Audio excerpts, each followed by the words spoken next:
Parkinson డిసీజ్లో ఏం జరుగుతుంది? Balancing అనేది కోల్పోవడం జరుగుతుంది.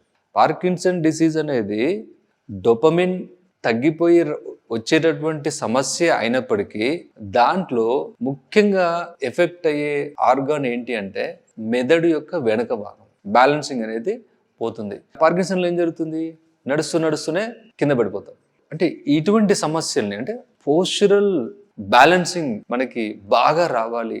అట్లాగే మన ఏజ్ మీద పడుతున్న కొద్దీ అంటే ఒక 45, 50, 60 పెరుగుతున్న కొద్దీ అంటే 45, 50 వరకు పెద్దగా తెలియదు. ఒక 50 నుంచి పైన 60 సంవత్సరాల దగ్గరికి వస్తున్నప్పుడు ఇంబ్యాలెన్స్ అనేది స్టార్ట్ అవుతుంది. అంటే లెగ్స్ మధ్యలో కోఆర్డినేషన్ అనేది దెబ్బతింటడం జరుగుతుంది. సో ఈ బ్యాలెన్సింగ్ ఆసనాస్ చేసినప్పుడు ఏం జరుగుతుందంటే ఈ మెదడుకి శరీరంలో ఉన్నటువంటి ఇతర భాగాలకి ముఖ్యంగా కాళ్ళకి చేతులకి మధ్యలో ఒక మంచి కోఆర్డినేషన్ పెరుగుతుంది.